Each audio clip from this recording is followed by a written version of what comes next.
자, 이번 장에서는 높이를 결정하는 수준 측량에 대한 예제들을 다뤄볼 겁니다. 우리 앞에서는 XY 평면에서의 평면 좌표를 구하는 그러한 측량의 예제들을 다뤄봄으로써 다시 한번 기초 지식을 더 단단히 하는 시간을 가졌어요. 이번에는 3차원 좌표 중에 높이에 대한 좌표, 수직 길이 관측에 대한 얘기들을 다뤄볼 겁니다. 그래서 이 수준 측량은 다른 말로 레벨 측량, 그리고 고저 측량이라고도 한다 그랬고요. 굉장히 중요한 국가에서 다루는 골조 측량 중에 한 분야입니다. 우리가 정확도에 따라서 골조 측량과 세부 측량으로 구분을 했었는데, 이 골조 측량에 들어가는 것 중에 XY 평면 위치를 결정하는 측량이 천문 측량, 삼각 삼변 측량, 그리고 다각 측량, 그리고 남은 하나가 요 수준 측량이죠. 그리고 세부 측량에 대한 얘기는 이미 정리를 했습니다. 앞에서 평판 측량에 대해서 얘기를 하면서, 자, 그럼 이번에는 높이에 대한 관측값을 가지고 해석하는 그러한 예제들을 다뤄보도록 하죠. 자, 1번 수준 측량 기구에 관한 문제입니다. 그 중에서 수준 측량 안에 있는 기포관, 이 기포관에 대한 얘기네요. 자, 기포 한 눈금의 길이가 2mm랍니다. 그리고 기포관의 감도가 20초일 때 곡률 반경은 얼마인가 라는 문제예요. 이 문제와 그 다음 문제는 연관성이 굉장히 깊습니다. 기포관의 감도를 이용하거나 응용하는 문제인데, 여기서는 일단 높이차에 대한 얘기는 배제하고 기포관의 감도와 기포 한 눈금의 길이가 주어졌을 때 곡률 반경을 구하라는 문제네요. 지금 이 그림이 원에서 중심으로부터 이렇게 세타라는 각을 가지고 잘라낸 원의 일부분이라면 우리 호도법의 원리에 의해서 R 세타는 M 이렇게 쓸 수 있죠. 그러면 세타는 R분의 M이라고 바꿔 쓸 수가 있고요. 호도법의 원리에 의해서 구한 라디안 값을 도분초로 바꾸기 위해서 이렇게 로, 초를 고려하면 변환할 수 있다고 얘기를 했었습니다. 자, 그럼 이 식을 얻어냈으면 얘기가 다 끝났습니다. 우리가 구하고자 하는 게 뭐예요? 이 R, 곡률 반경이에요. 그럼 이 식에서부터 R은 어떻게 구하나요? 요거 자리 바꾸면 되네요. 그래서 R은 세타 초분의 M 곱하기 로 초로 구할 수 있고, 이 로 초 값 우리 기억해야 하는 측량에서 사용되는 기본적인 숫자라고 얘기했어요. 이거하고 지구 반경 6370km 요거는 꼭 기억해 둡시다. 그럼 주어진 값들을 이 식에다 다 대입해주면 기포관의 감도가 20초. 자, 기포 한 눈금의 길이가 얼마나 그랬죠? 2mm. 그 다음에 곱하기 로초 값 262165초를 곱해주면 계산이 20.6265m 이렇게 나옵니다. 즉 기포 한 눈금의 길이가 2mm이고 기포관의 감도가 20초라면 곡률 반경은 이렇게 구할 수가 있다는 얘기죠. 자, 그 다음 문제를 한번 볼까요? 역시 앞에와 연결된 문제예요. 자, 기포관의 감도 또 나왔죠? 이 기포관의 감도가 20초인 레벨로, 레벨은 높이를 재는 기계죠. 즉 높이의 거리를 재는 기계입니다. 우리 거리에는 수평거리와 수직거리 그리고 경사거리가 있다고 얘기했었죠. 우리 일반 측량에서 얻어지는 거리는 모두 경사거리이기 때문에 이거를 지도에 표현하기 위해서는 수평거리로 바꾸어 주어야 한다고 얘기했고, 이번 단계에서 다루는 거는 전부 다 이 높이에 관련된 수직거리를 다루는 문제들이네요. 자, 그래서 거리 50m를 시준을 했답니다. 그리고 기포관 잔눈에 기포관 한 눈금에 2분의 1의 오차가 있었답니다. 그럼 이때 발생하는 높이의 차, 수준 오차, 즉 높이 차이는 얼마인지를 구하라는 문제네요. 자, 우리가 요 앞에서 요 부분에 대한 수식을 다룬 적이 있어요. 그렇죠? 근데 만약에 이 세타가 아주 작은 값이라면, 즉 초의 값이라면 지금 요거를 직각삼각형으로 놓았다고 해도 크게 오차가 끼어들지 않습니다. 그럴 때 요 기포관이 만들어내는 요 직각삼각형과 지금 여기서 만들어지는 이 삼각형, 이게 일직선상에 존재한다면 요 각은 요 각과 같아집니다. 세타로. 그쵸? 그리고 공통적으로 90도가 끼어 있죠. 그러면 삼각형의 세 각이 같은 거기 때문에 이 삼각형과 이 삼각형은 닮은 꼴이에요. 그래서 닮은 꼴의 삼각형이라고 표현한 거고, 이 닮은 꼴의 삼각형일 때 이 M 대 R은 델타 H 대 D라고 쓸 수가 있죠. 즉 이걸 가지고 수식을 만들면 여기 있는 것처럼 R분의 M은 D분의 델타 H라고 쓸 수가 있습니다. 자, 그리고 앞에 문제에서 풀었던 것 같은 호도법의 원리에 의해서 세타 곱하기 R은 M이니까 세타는 R분의 M이라고 쓸 수가 있고요. 또 이 삼각형과 이 삼각형이 닮은 꼴이라는 것을 이용하면 요거 R분의 M은 D분의 H라고 쓸 수가 있죠. 자, 지금 이 값은 호도법에 의해서 만들어진 값이기 때문에 세타를 도분초로 환산하기 위해서 우리가 여기 로초를 집어넣어 준다 그랬어요. 그래서 세타초는 R분의 M 곱하기 로초가 될 거고요. 이걸 위식을 그대로 응용하면 또다시 D분의 델타 H의 로초를 곱한 값이 되겠죠. 자, 그러면 기포관의 감도에 의해서 이 세타라는 값은 요각은 잔눈, 여러 개의 잔눈이 있는 n 잔눈의 개수 곱하기 단위 눈금, 한 잔눈에 있는 기본 단위 각이에요.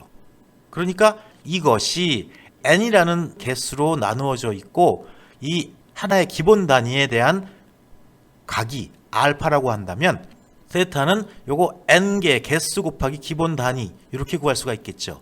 그럼 이 식에서 다시 공식을 맺히고 둘러치면 알파초는 어떻게 쓸 수가 있을까요? 예, n분의 세타라고 쓸 수가 있습니다. 그럴 때 우리가 위에서 세타 값을 구했죠.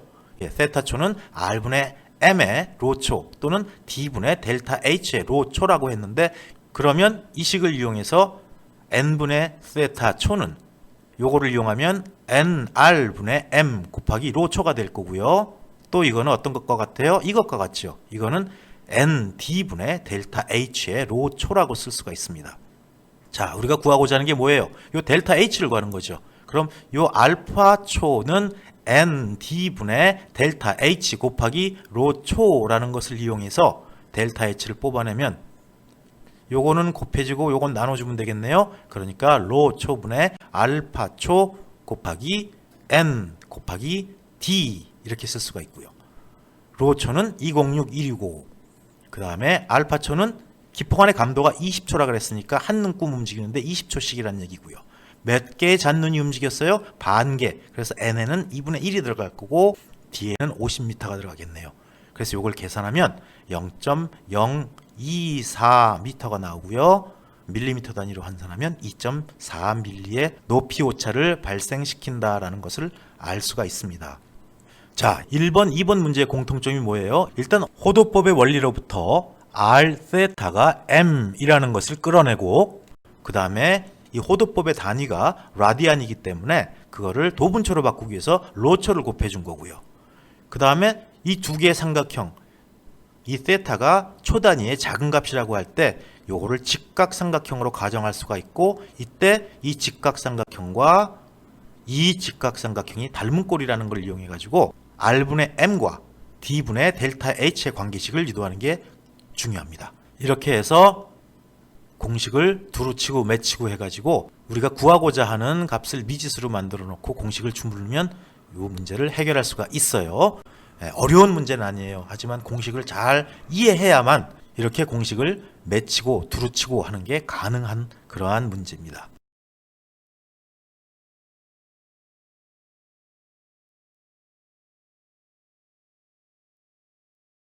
자, 이번 문제는 수준 측량의 원리에 대한 얘기가 나오네요. 그 중에서 직접 수준 측량의 원리입니다. 자, 이 수준 측량의 원리는 아주 심플합니다. 우리가 HA, 즉 A 지점에 지반고가 주어졌을 때 이 B점의 지반고를 구하는 게 수준 측량의 목적이에요. HA라고 표현한 A점의 지반고는 기준면에서부터 A 지점까지의 높이예요. 우리나라에서는 기준면을 어디로 삼고 있죠? 맞아요. 인천 앞바다의 평균 해수면.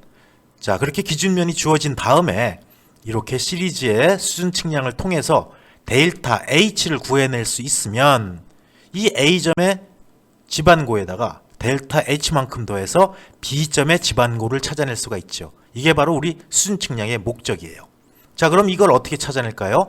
자, A점은 주어진 점이라 그랬고요. 그 다음에 중간에 여기 표척을 하나 세워놨습니다. 그리고 여기 레벨을 세웠죠. 그리고 백사이트, 즉 후시를 해요. 후시는 높이를 알고 있는 점에 표척을 세워놓고 기계로 읽은 값이에요. 그러면 요 값을 읽을 수가 있겠죠. 표척이 0에서부터 시작하니까.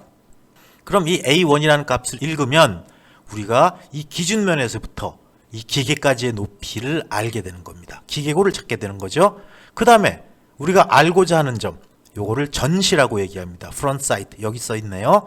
그거를 읽어서 요 표척 값을 빼주면, 그럼 요거를 다시 한번 간단히 설명해 볼까요? 그럼 요 기준면까지의 높이 더하기 요 A점의 표척 읽음 값, 후시 값, 요 A1을 더해서 요 지점의 표척 읽음 값, 요거를 빼주면, 아하, 여기 표척을 세우는 지점의 지반고를 구할 수가 있겠네요. 그쵸? 요 A1에서 B1을 뺀 게 바로 요 높이, 델타 H일 테니까요. 그럼 A의 지반고에다가 요 높이를 더해주면 이 지점의 지반고가 되는 거죠. 자, 이번엔 이 점을 알게 됐어요. 이 지점의 지반고를 알게 되면 다시 기계를 이렇게 세워서 후시를 하면 이 기계까지의 어디서부터? 기준면에서부터 이 기계까지의 높이를 알게 되는 거고, 거기서 요거를 빼주면 요 지점의 지반고를 찾을 수가 있네요. 다시 기계를 한번 또 옮겼어요. 그럼 여기서 다시 후시를 해서 아는 점, 왜 아는 점이에요? 구해낸 점이니까 아는 점이죠. 그걸 읽어서 A3를 찾아내고, 그 다음에 전시를 해서 요 지점의 높이를 빼주면, 표척 읽음 값을 빼주면 이 지점의 지반고를 얻을 수가 있습니다. 그리고 기계를 한 번 더 옮겨서 이제 이거는 아는 점이 됐으니까 이 기지점에 대한 후시를 해서 A4를 읽으면 여기서부터 이 기계까지의 높이를 알게 될 거고요. 거기서 요거를 빼주면, 즉 우리가 알고자 하는 B 지점에 전시를 해서 이 표척 읽음 값을 빼주면 이 지점의 지반고, 즉 HB를 구할 수 있습니다. 원리는 단순해요. 자, 문제에서는 뭘 구하라 그랬죠? 한번 읽어볼까요? 그림에서 A점의 표고가, 지반고가 50m래요. 그러면 이런 측량을 했을 때 B점의 지반고를 구하라. 여러분, 이게 표척이 거꾸로 세워졌으면 굉장히 당황을 합니다. 근데 당황할 거 아무것도 없어요. 이렇게 특별히 표척을 위에서부터 거꾸로 세우는 경우는 터널에서, 객내 터널에서의 수준 측량을 할 때 이렇게 세워요. 터널 측량을 할 때는 밑에 점의 표고를 계산하는 게 아니라 이 터널 꼭대기 위의 점을 기준점으로 계산을 하기 때문에 항상 위에서부터 읽은 값을 찾습니다. 자, 근데 여기 이 문제 풀이하고 상관없이 한번 우리가 직관적으로 그림을 보고 풀어보죠. 자, 기준면에서부터 A까지의 지반고, 즉 HA가 50m라고 주어졌죠. 그래서 기계를 이렇게 세우고 읽었어요. 1.5m를 읽었죠. 그럼 기준면에서부터 이 기계까지의 높이는 얼마예요? 50m에서 1.5를 빼주면 되잖아요. 그렇죠? 그러면 48.5m가 되고요. 그 다음에 여기다 기계를 세우고 이제 미지점, C점을 봤어요. C점을 보고서 표척을 읽었더니 0.5m래요. 그럼 1로 다시 0.5가 올라간 거죠. 그럼 이 기계보다 더 높아진 거죠. 기계가 얼마였어요? 48.5. 거기서 더 높아진 게 얼마가 높아졌어? 0.5. 아하, 그럼 C점의 지반고는 49겠네요. 자, 찾아냈어요. 이제 이건 기지점이에요. 기계를 일로 옮깁니다. 그리고 C점에 표척을 세우고 후시를 해요. 그러면 요 길이가 1.0m랍니다. 그럼 우리 아까 C점의 지반고 49m 찾았죠. 거기서 1m가 더 떨어졌어요. 그럼 기준면에서부터 기계까지의 높이는 얼마? 48. 그럼 48에서 자, 우리가 구하고자 하는 점, 이 B점, 이거는 밑에예요. 요까지의 표척을 읽었더니 1.5래요. 주의해야 돼. 이건 기계보다 낮아졌어, 높아졌어? 낮아졌어요. 즉 48보다 1.5 낮아진 게 B점의 지반고입니다. 그러면 요건 기준면에서부터 여기 기계까지가 48이었기 때문에 B점의 지반고는 어떻게 구해요? 46.5 이렇게 구할 수가 있죠. 자, 이게 직관적으로 우리가 문제를 풀어낸 거고요. 자, 우리 수준 측량의 원리는 앞에서 어떻게 했어요? 앞에서 그림을 그려서 시리즈로 했던 거 기억나죠? 자, 첫 번째 지반고를 알고 후시를 더해주고 전시를 빼주고 후시를 더해주고 전시를 빼주고, 즉 후시의 값들을 모두 더해주고 전시의 값들을 모두 빼줘서 원하는 지점의 지반고를 구했죠.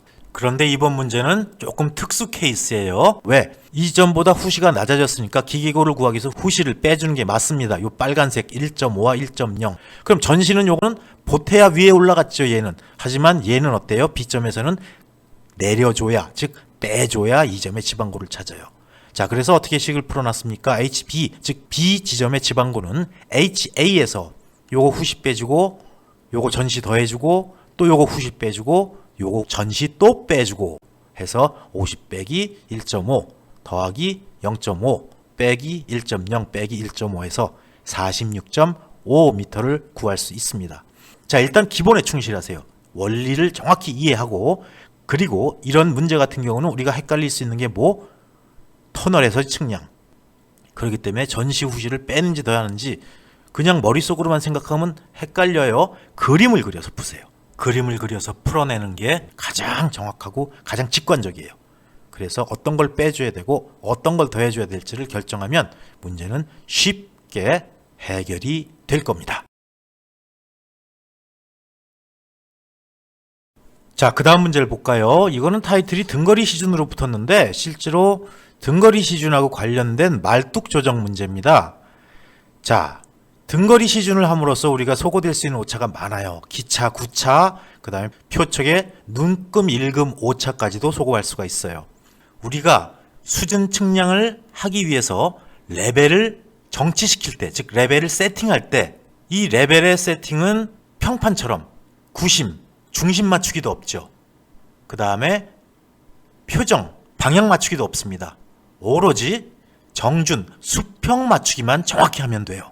근데 만약에 수평이 맞지 않다면 거리가 멀리 떨어져 있을 때 관측할 때 수평이 안 맞아서 생기는 그런 오차가 발생하죠. 그래서 우리는 이 전시와 후시의 거리를 같도록 표측을 세워놓고 관측하는 경우가 많습니다. 그럼 어떤 장점이 있냐면 레벨이 정확히 정준, 즉 수평이 맞아 있지 않더라도 동일한 거리에 떨어져 있는 표척의 눈금을 읽었을 때 같은 각의 오차로, 동일한 오차로 표척을 읽기 때문에 레벨이 정확히 수평이 맞춰지지 않아서 발생하는 오차를 없앨 수가 있습니다. 뿐만 아니라 이 전시와 후시까지의 거리를 같게 놓으면 지구 공률에 의한 오차, 구차지요. 대기 굴절에 의한 오차, 기차지요. 이러한 오차들도 같이 소거할 수 있어서 굉장히 효율적입니다. 자, 지금 이 문제는 조금 다른 문제고 등거리 시준보다는 레벨의 말뚝 조정에 대한 얘기입니다. 자, 문제를 한번 보죠. 문제 4. 그림과 같이 레벨을 조정합니다. 레벨의 조정에서 B점의 관측값 2.80에 대한 조정값을 구하라, 그런 문제네요. 지금 이 C점에서 레벨을 관측했을 때 이 레벨을 수평을 정확히 맞췄다면 이러한 점선의 값을 읽게 될 텐데 레벨이 정준이 안 됐죠. 즉 수평이 안 맞았죠. 그럴 때 이만큼의 오차가 있는 2.80을 읽었다는 얘기예요. 그래서 이만큼 오차 조정을 해줘야 된다는 얘기입니다. 이걸 우리가 레벨의 말뚝 조정 D 값이라고 표현합니다. 레벨의 말뚝 조정에 대한 공식은 어떻게 되죠? D는 스몰 d로 표현하고요. 캐피탈 D분의 D 플러스 E, 일단 이렇게 표현하는데 이 캐피탈 D는 뭐예요? 여기 레벨을 세워놓고 표척 A와 B를 각각 쟀을 때 표척 A에서부터 B까지의 거리입니다. 그랬을 때 이 두 거리가 등거리죠. 같은 거리입니다. 그 다음에 E, 요만큼 떨어져서 레벨을 말뚝 조정하기 위해서 레벨을 관측한 거죠. 그게 E라는 거리입니다. 자, 그 다음에 A1 빼기 B1, 여기에서 빼주기를 A2 빼기 B2를 빼준 값을 곱해서 말뚝 조정량을 구하는데 이 A1이 뭐예요? 이 C점에서부터 표척 A를 잘못 본 값, 요거 2.5, 그 다음에 2.10, 여기서 조정하기 위해서 말뚝을 이 점에 세워놓고 본 요 값 2.1이죠. 그 다음에 요 A2는 뭐예요? C점에 레벨을 세워놓고 B 표척을 읽었을 때 잘못 읽은 값 2.8, 그 다음에 2.3은 뭐죠? 여기서 읽은 요 표척, B 표척의 읽은 값입니다. 자, 이 식을 계산하면 마이너스 0.105m가 나와요. 이 얘기는 뭐예요?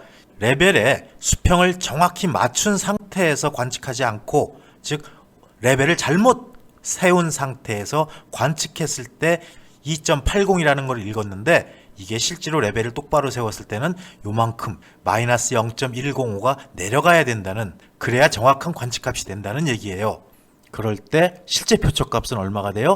C에서 읽은 값 2.80m에서 요 조정값 마이너스 0.105를 빼주면 2.695m가 나오게 됩니다.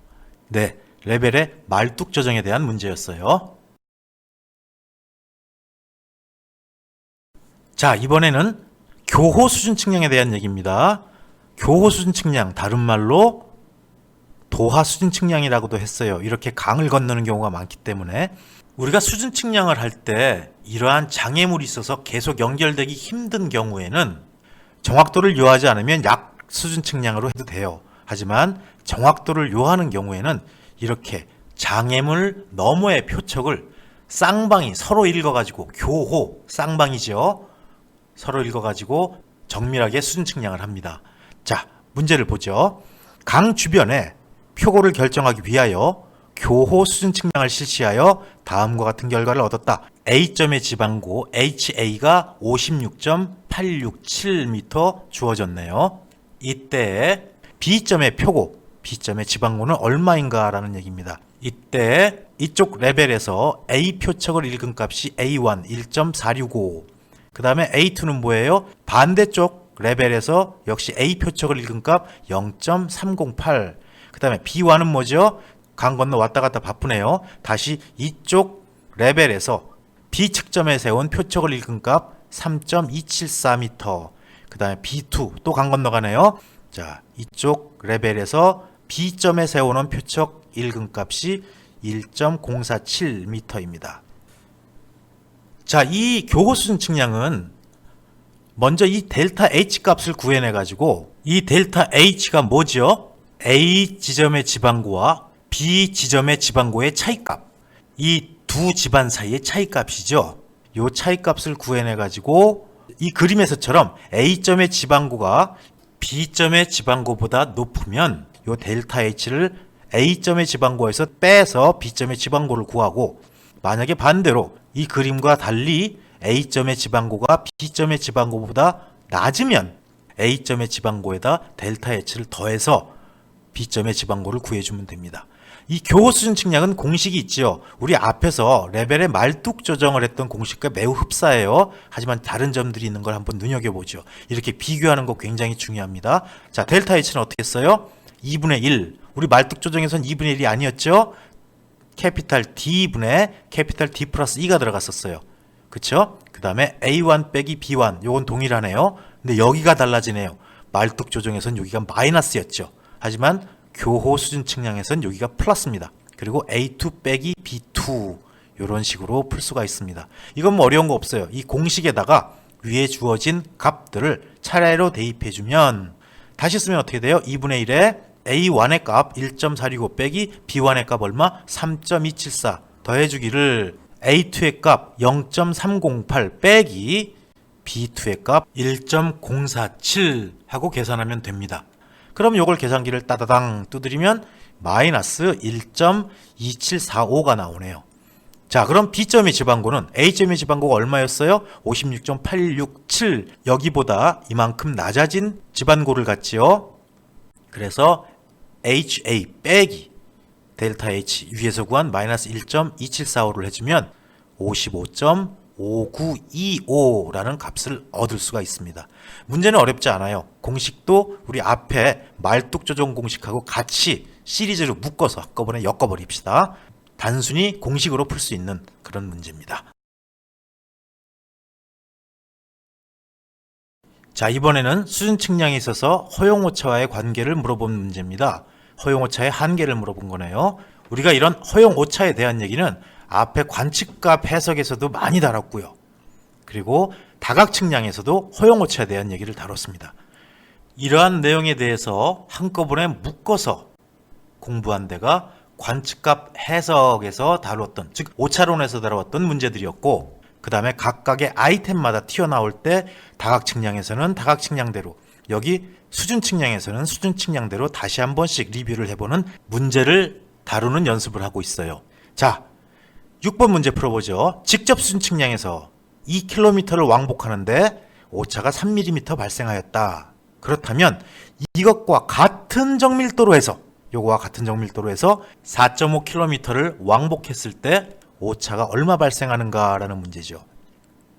자, 우리가 오차 전파식에 의해서 누적되는 부정오차는 어떻게 계산하나요? 네, 바로 이 식이 있었어요. m은 플러스 마이너스 2의 루트의 s입니다. 여기서는 지금 수준 측량에 대한 얘기를 하고 있고, 이 수준 측량에서는 이 플러스 마이너스의 2가 1km당 오차를 얘기합니다. 그리고 S는 일반 거리가 아니라 왕복 거리를 얘기하죠. 일반적으로 수준 측량에서는 왕복 측량을 원칙으로 합니다. 자, 오차 값이 얼마예요? 3mm가 발생했다. 그래서 이 M 자리에 3mm가 들어가고요. 그 다음에 플러스 마이너스 2 몰라요. 1km당 오차가 얼마인지. 그 다음에 루트에 S. 자, 문제에서 2km라 그랬죠. 그런데 여기에는 2km가 들어가는 게 아니라 2km를 왕복한 거리가 들어가야 돼요. 그래서 얼마가 들어가? 4가 들어가야 된다는 거. 요거 주의해야 됩니다. 그리고 이런 문제는 고마운 문제죠. 루트 안에가 4나 9나 16 이렇게 떨어지면 우리 계산하는데 굉장히 편리해지기 때문이에요. 계산기 안 써도 돼요. 그러면 이걸 통해서 우리가 1km당 오차인 플러스 마이너스 2 값은 어떻게 구해요? 예, 양변에 루트 4로 나눠주면, 즉 양변에 2로 나눠주면 1.5mm가 나옵니다. 자, 이거와 같은 정밀도로 관측을 한다 그랬습니다. 문제에서. 그럴 때 1km당 오차는 같다는 얘기네요. 그리고 얼마를 왕복했을 때라 그랬어? 4.5km를 왕복했을 때랍니다.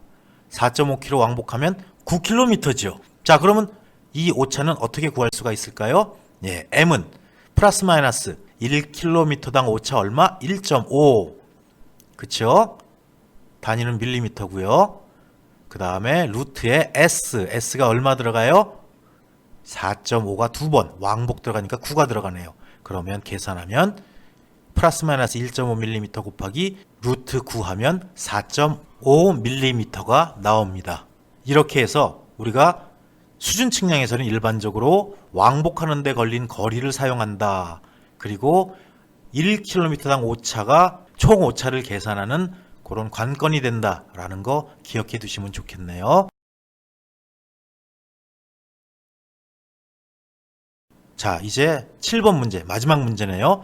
자, 이 문제는 오차 조정을 통한 경중률을 고려하고, 그렇게 경중률을 고려했을 때 평균값, 다른 말로 최확값을 구해내는 문제입니다. 문제 바로 풀어보죠. 두 사람이 고저차를 구하기 위해서, 즉 높이차를 구하기 위해서 서로 다른 표척을 가지고 여러 번 왕복 관측한 결과 표와 같은 결과를 얻었답니다. 즉 첫 번째 관측자는 38.994 프라마이너스 0.008m, 두 번째 관측자는 39.003 프라마이너스 0.004m. 자, 여기서 우리가 알 수 있는 게 뭐예요? 뒤에 붙은 오차는 뭐예요? 부정오차죠. 왜? 플러스 마이너스가 다 붙었기 때문에. 그럼 두 사람의 관측 중에서 어떤 사람이 정확하다고 봐요? 오차가 적은 사람이 정확하다고 봐야죠. 즉 두 번째 관측자가 더 정확하다고 봅니다. 그러면 문제가 뭘까요? 계속 읽어볼까요? 이 지점에서 표고의 최악값, 높이의 최악값을 구해라. 다시 말하면 이 두 값을 평균하라는 얘기입니다. 자, 이렇게 조건이 다른 경우에 우리는 평균할 때 뭐를 고려해야 돼요? 경중률을 고려해야 됩니다. 자, 경중률을 고려하는 방법은 여러 가지 방법이 있었습니다. 첫 번째, 경중률이 횟수에 비례하는 경우가 있었죠. 언제? 반복 관측의 경우. 이거는 횟수가 많으면 많을수록 정확도가 좋다고 봤습니다. 똑같은 횟수에 대한 얘기지만 구간 분할일 때는 오차가 점점 늘어나요. 구간 분할한 횟수가 많아질수록, 그렇게 구간 분할인 경우에서는 경중률은 횟수에 반비례합니다. 또 거리에 어떻게 되죠? 경중률은 노선장에 반비례해요. 즉 거리가 길면 길수록 정확도는 떨어진다고 봅니다. 그리고 평균 제곱근 오차, 즉 부정오차와는 어떤 관계 있었죠? 경중률은 오차의 제곱에 반비례한다 그랬어요. 그리고 우리 하나 더 했던 거 기억나요? 각 조정량, 경중률은 여기에 반비례하죠. 왜? 조정할 값이 크면 클수록 정확도가 떨어진다는 얘기니까 각 조정량이 작을수록 경중률을 크게 봐준다. 즉 경중률과 각 조정량은 서로 반비례한다라고 얘기했어요. 이 내용들 아주 기본적이고 핵심적인 오차에 대한 얘기들이니까 꼭 기억해야 됩니다. 자, 그럼 이 두 가지 관측에서 이 평균 제곱근 오차인 경우에 경중률은 어떻게 되죠? 오차의 제곱에 반비례하죠. 그래서 P1과 P2 요거는 M1의 제곱분의 1일 때 M2의 제곱분의 1 이렇게 씁니다. 그러면 여기 M1이 얼마예요? 0.008. 그래서 0.008 제곱분의 1 대 0.004 제곱분의 1. 물론 이렇게 써도 돼요. 하지만 이러지 말라 그랬어요. 왜? 어차피 비율을 따지는 거기 때문에 간편한 숫자가 좋습니다. 그래서 8의 제곱분의 1 대 4의 제곱분의 1 이렇게 들어간 거고, 그래서 경중률은 1 대 4가 된 겁니다.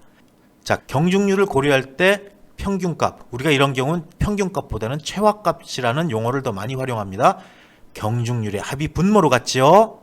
그 다음에 첫 번째 경중률 곱하기 첫 번째 관측값, 두 번째 경중률 곱하기 두 번째 관측값, 이렇게 해서 계산하면 됩니다. 경중률이 1 대 4였기 때문에 분모에는 1 더하기 4가 들어가고요. 분자에는 첫 번째 경중률인 1 곱하기 첫 번째 관측값 38.994 더하기 두 번째 경중률 4 곱하기 두 번째 관측값 39.003 해줘가지고 우리가 구하고자 하는 값은 39.001m가 나옵니다. 자, 이렇게 해서 우리가 수준 측량에서 다룰 수 있는 예제들을 모두 다루었어요. 수준 측량은 앞에서도 얘기했지만 높이를 구하는 측량이지만 국가의 뼈대가 되는, 골격이 되는 골조 측량이라고 얘기를 했습니다. 그렇기 때문에 수준 측량 값은 아주 정확해야 돼요. 그래서 국가의 기준점인 삼각점이 1등, 2등, 3등, 4등 삼각점이 있는 것처럼 이 수준점도 1등, 2등과 같은 등급이 있는 수준점들을 가지고 있어요. 자, 과거에는 우리 3차원 측량을 한꺼번에 하는 방법이 없었기 때문에 평면을 구하는 측량, 즉 삼각삼변이나 다각 측량을 통해서 XY 좌표를 구한 다음에 따로 수준 측량, 높이 좌표를 구해서 따로 국법을 만들어서 비벼가지고 3차원 좌표를 만들어냈다 그랬죠. 하지만 이제 현대 측량에서는 3차원 측량을 바로 완빵에 해결한다. 그리고 그러한 측량 방법들이 항공사진 측량, GPS, 다른 말로 GNSS죠. 그 다음에 라이다, 그 다음에 요즘은 인공위성에서 촬영한 사진을 이용해서 원격 탐측을 통해서 3차원 좌표값도 얻어내고 있습니다. 이러한 전반적인 플로우를 항상 머릿속에 넣어놓고 한 단계 아래로 내려다보면서 공부해야만 공부하는 게 한눈에 모두 엮여집니다. 또 앞에서도 그런 얘기를 했지만 이렇게 엮을 줄 알게 되면 여러분들은 전문가로 가는 한 발자국을 더 내디딘 겁니다. 자, 이렇게 해서 우리 수준 측량에 대한 얘기를 마무리합니다. 수고 많이 하셨습니다.